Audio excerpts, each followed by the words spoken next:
The tug of the cars, an example of Newton's third law.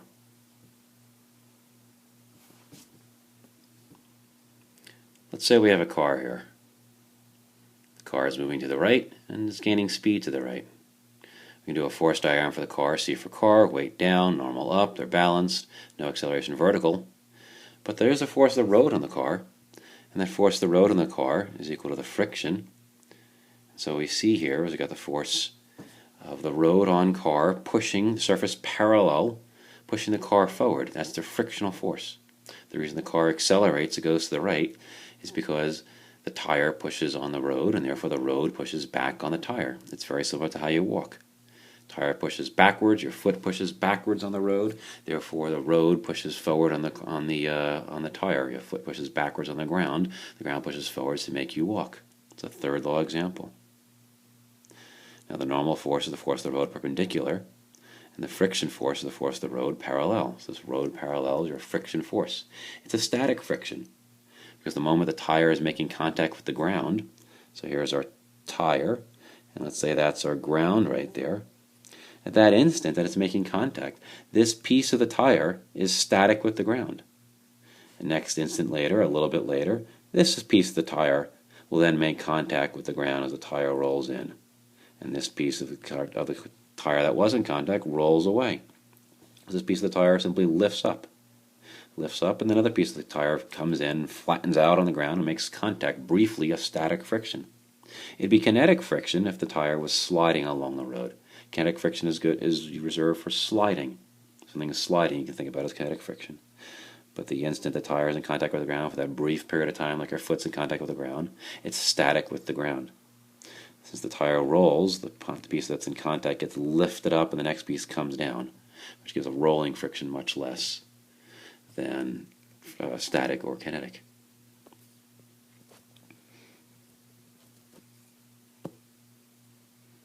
Alright, so what we're doing is we're breaking this force of the road into components, parallel and perpendicular, friction and normal. That means the force of the road is at an angle to the weight, therefore the force diagram is unbalanced. The net force is not zero. The force of the road that's unbalanced is the parallel component, because there's no component of the earth parallel to the road. So my net force is the component of the force of the road parallel, which is the friction. My net force is equal to the friction. Normal and weight. The normal and the weight simply cancel out. The acceleration is to the right. The net force has to be the right, and it's simply from the friction.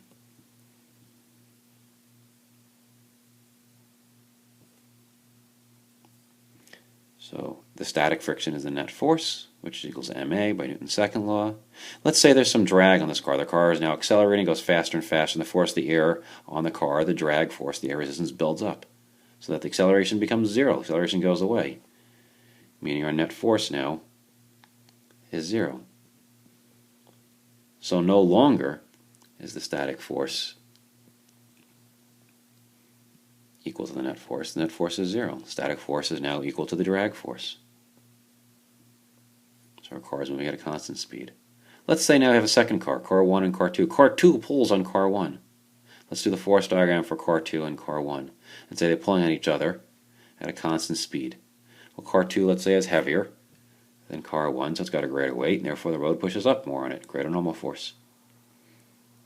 So again, it's a static friction that's propelling car 2 forward. And looking at our force diagram here, we've got the static friction pulling car 2 forward, and we've got tension tugging car 2 backwards from the rope between car 1 and car 2. There's kinetic friction on car 1 because car 1 is sliding. It's being dragged. Whether the wheels are moving or locked, either way, car 1 is being dragged, and the friction against the road is pushing against the motion of the car. The road pushes against car 1. The road pushes with or forward car 2 to make it go forward. If all these forces balanced out, then our system, each car, is moving at a constant speed. If car 2 and car 1 are connected by a rope, then car 2 pulls on the rope to the right, but the rope also has to have a balanced force. It's also moving at a constant speed. So car 1 pulls backwards on the road. These are the tensions. Let's call it T1 and T2. So this would be the force diagram now for car 2 having a tug of war with car 1, but they're both all moving at a constant speed. Now let's say they're not though. Let's say we have the cars accelerating forward. So to get this to work then, my static friction must be greater than my tension. I must have an imbalance, a net force to the right to have an acceleration to the right. Static friction to the right must be greater than tension.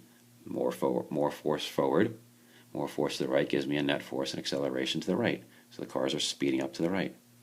Tension 2 must be less than the friction. Tension 1 must be greater than the kinetic friction. And the same must be true for the ropes. Tension 2 must be greater than tension 1 on the rope to accelerate the rope.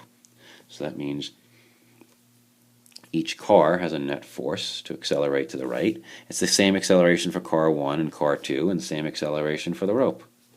They all accelerate together as a system. So they also have the imbalance on net force to the right.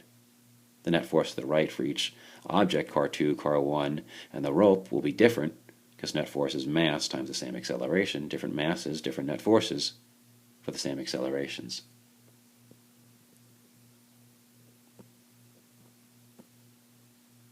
So that gives us a net force on the rope. The net force on the rope is ma.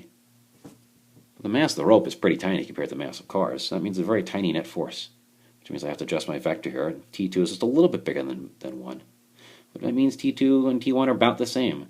If I say my rope is pretty much massless, then T1 and T2 are the same, just call it T. And in this case, the force of car 2 on car 1, the force of car 2 on the rope and force of car 1 on the rope are the same. They're the tension. And since the tensions are the same, the force of car 2 on car 1 is the same. It becomes a third law pair.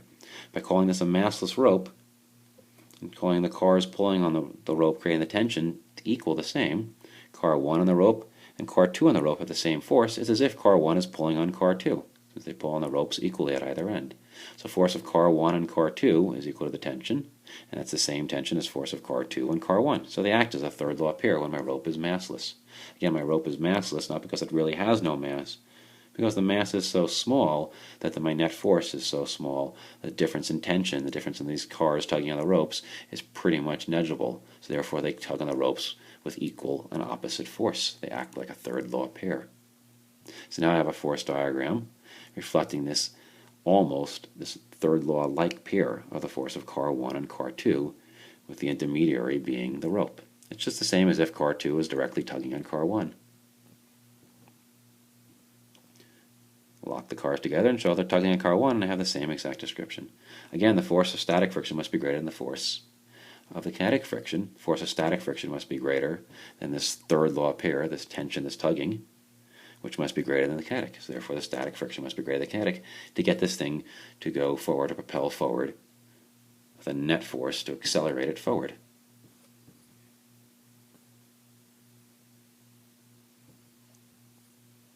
Now we can go a bit further. Net force on car 1, net force on car 2, mass times acceleration by Newton's second law, mass of car 1, capital M for mass of car 2, the heavier car. Net forces are the additions of the forces, force of car 2 minus kinetic friction, force of static minus the friction, the tension, is equal to mass A. So now I have two equations here. In my two equations, thanks to them both having net forces with the same acceleration, and net forces are the addition of the forces they have on each other, I can start solving this setup here. Now, if I gave you that the acceleration was 1.5 meters per second, and the weight of car 2 was 10,000 newtons, and the weight of car 1 was 7,000 newtons, and I told you the static coefficient of friction is 0.6, and I said this static friction is actually at the maximum value, then you can solve for what the kinetic friction is in car 1. What you have in common here, you have everything you need in these two equations with these givens. What you have is, you know they both have the same exact acceleration. They share the same acceleration because they're one system. I gave you the masses of both, I gave you the weights, so you can figure out the masses of both objects.